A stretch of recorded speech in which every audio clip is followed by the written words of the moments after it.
Yeah!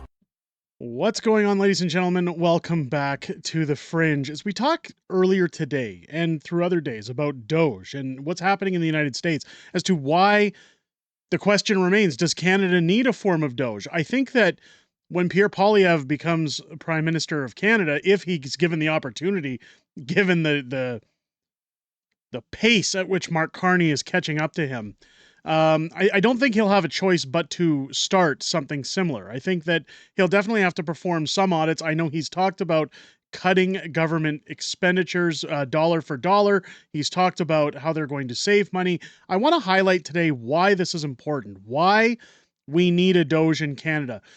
This is something that I pushed when I first threw my hat into the ring to run for mayor of Calgary. When I wanted to get in, people said, "Well, what are you going to do?" I said, "I want to reduce or almost eliminate business taxes in the city by getting rid of funding to NGOs or NPOs, nonprofit or non-government organizations." The problem here is that when you look throughout Canada, when you look at the funding that's going out, one thing that I've unearthed here is a considerable amount of money.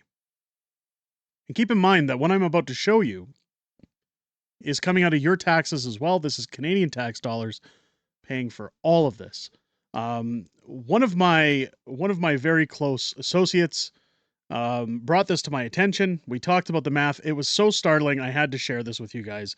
Let's go into this. NGOs or nonprofit organizations, non-government organizations, NPOs are called that as well. I want to highlight this. Here's a list of the 15 biggest NGOs in Canada.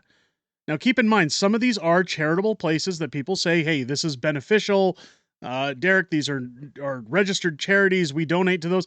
I'm not interested in talking about, people's connections to them. When we start looking at the funding that's given from taxpayers to run these organizations, that's what we're here to talk about today. Care Canada. Investing in women and girls. Care Canada is based in Ottawa. It works with the global community and women's rights organization. It focuses on safety, health, livelihood, advocacy, and emergency response. So again, people are going to say, Derek, why are you picking on these people? Canadian Cancer Society, again, another NGO. Canadian Centre for Child Protection, again, could be debated as not necessarily something we should cut out.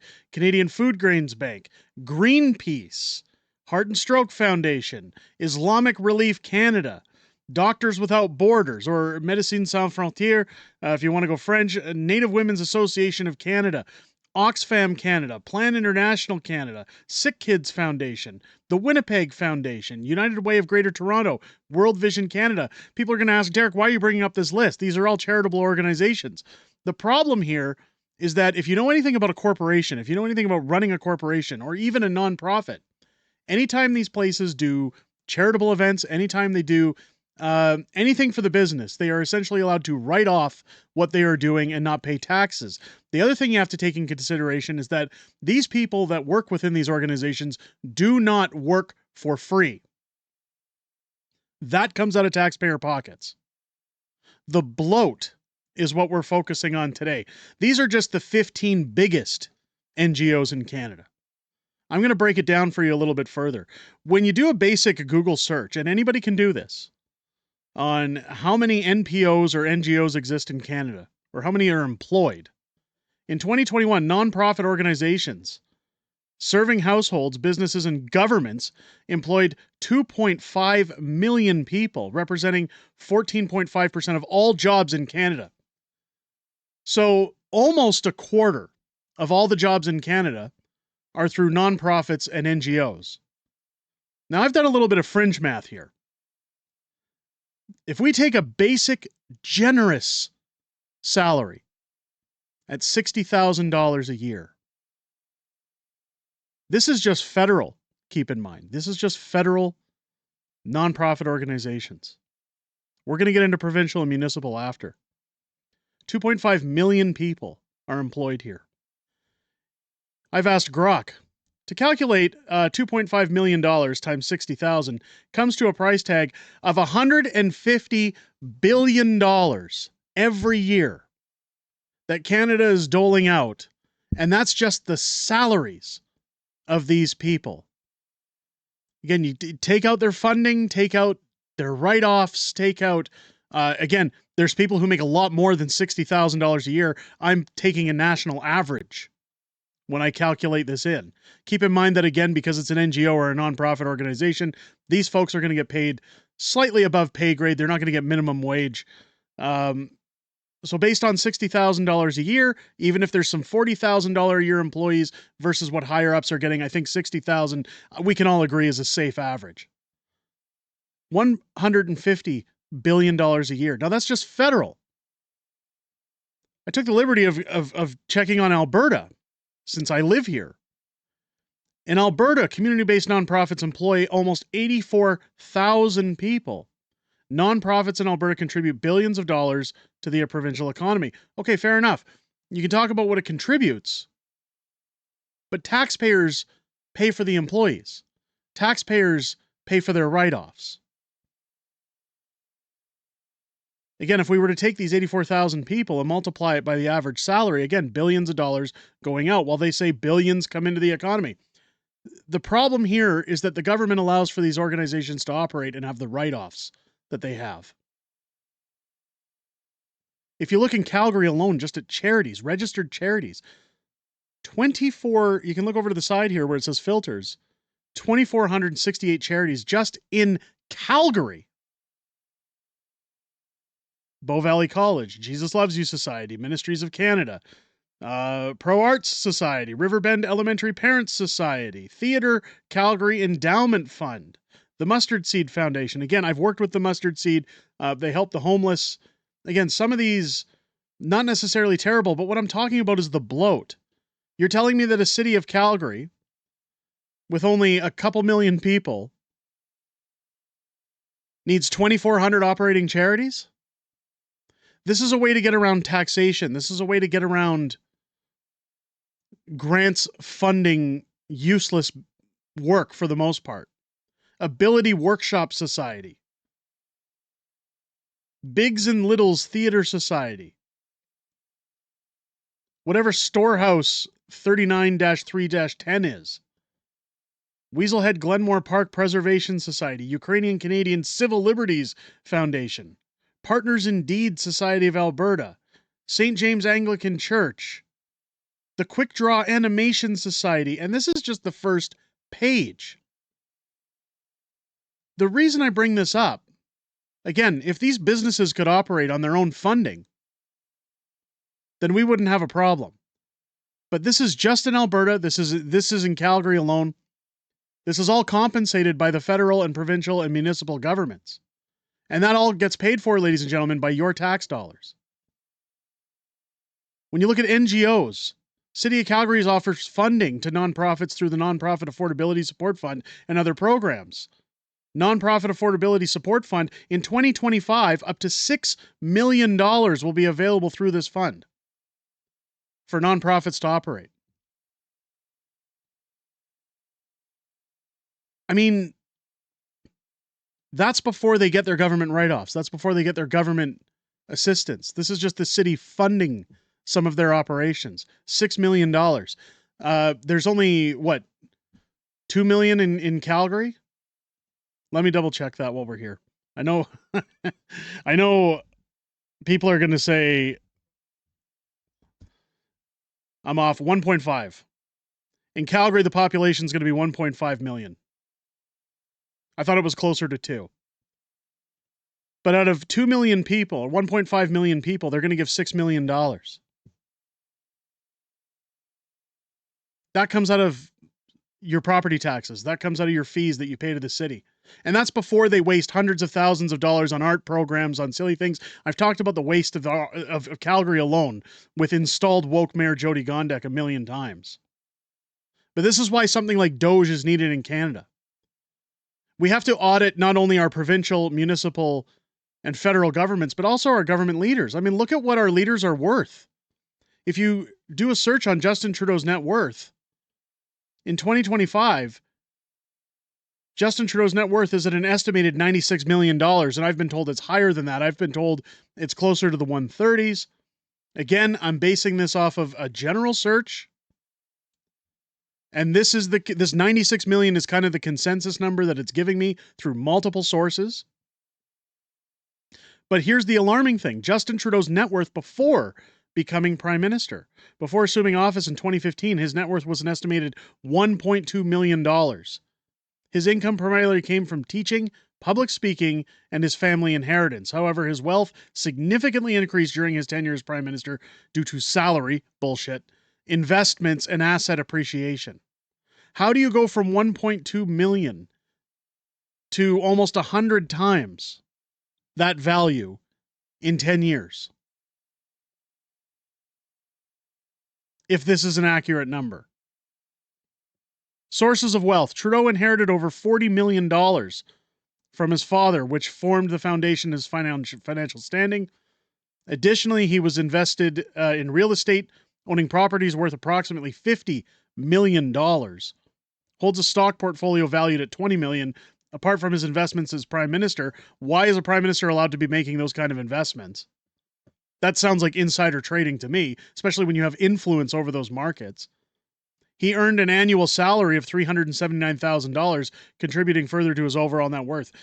So off $379,000 a year, he's gone from 1.2 million to 96. And people are going to say, well, 40 of that was an inheritance. Doesn't matter.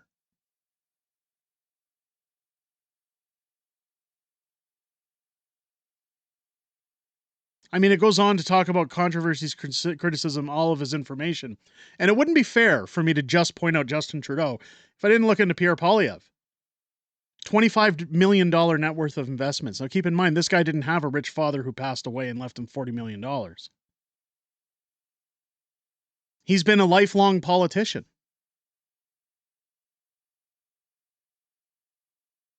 Now, just not to be scrupulous, I'm going to take a look at this here. His net worth is estimated 25 million USD, by the way. So that's almost what, 40 million Canadian?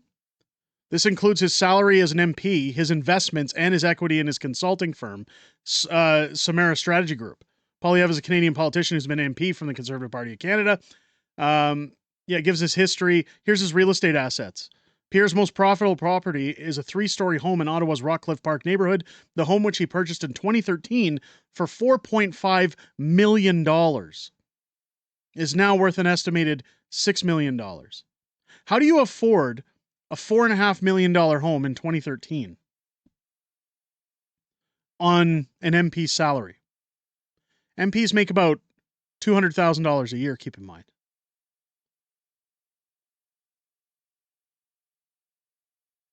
The $4.5 million home is now worth an estimated $6 million.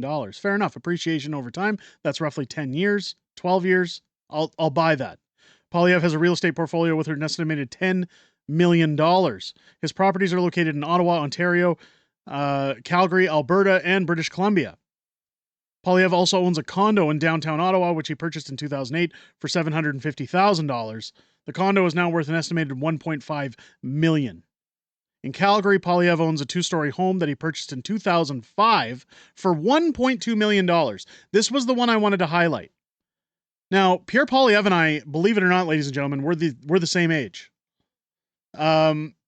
Which means, and again, I've talked about how if I would have chosen the other high school I was offered, he and I would have been in the same graduating class, which was 1998. So 7 years into his career as a politician, he was able to buy a $1.2 million home. He wasn't even, as far as I know, he wasn't an elected MP by then, because he served with the Harper government. So where did he get the clearance at 25 years of age to buy a $1.2 million home? How many of you were able to buy a $1.2 million home at 25 years old? The home is now worth an estimated $2 million. Again, it shows his property assessments here. His business investments, Poilievre invested in Bitcoin, which is a Canadian investment fund ETF that tracks the price of Bitcoin. The ETF has been successful, and Poilievre's $500,000 investment has reportedly doubled in the past few years. Where did he have... again, I understand he makes a hefty amount of money as the leader of the opposition, but You just have $500,000 kicking around that you can throw into an investment? He owns $7 million worth of investments in the stock markets and derivatives, which forms a significant portion of his overall wealth. Again, people could say he's got good consultants, he's got good people behind him, that he's trusted the advice of people to his senior that have told him about smart financial investments. All of that is fine. I'm not picking on Pierre here. What I'm saying is we should have fair representation on our government hill and not be controlled and operated and governed by multimillionaires that have debts owed to other multi-billionaires that have helped put them in their position, that have helped put them in the House of Commons. Because as soon as those favors come knocking, that's where you see green slush funds. That's where you see the SDTC. That's where you see Dalian. That's where you see contract handouts. You see ridiculous claims of spending. I mean, we've talked before about Justin Trudeau's alone. What do you think other MPs, when you look at Crystia Freeland, charging almost $6,000 a month for grooming and spa treatments? Go through all MPs in the House of Commons, audit them, find out what they've been claiming. Look at government federal employees. Look at the amount of bloat in our country. Look at the NGOs. Look at the money that goes out. Out of the roughly 40% that you, the common Canadian, pay on your income taxes, how much of those do you think goes towards funding all of this on the whole? Let me know what you think down below in the comments. And do you think that somebody, a separate entity, needs to step in and take a look at the amount of waste that's going on in our country? Let me know what you think down below. If it's your first time here, I hope this video has earned your subscription. Make sure to click the bell for notifications. Join me live here on the channel this Wednesday as well as Friday every week for Unhinged Fringe on Wednesdays, Friday Night Fringe on Fridays, my live streaming shows, where on Fridays I'm also joined by the very beautiful Mrs. Fringe as we go over everything that has happened this week in politics, everything coming up in the week ahead, as well as back and forth within the most amazing YouTube community on the platform. We look forward to hearing what you guys have to say each and every week on those live streams, and I look forward to hearing what you have to say Wednesday night as well as Friday this week on the channel, both starting at 6 p.m. Pacific, 8 p.m. Central. I hope you guys enjoyed this video with that being said, and have a great rest of your day. I'll catch you on the next one.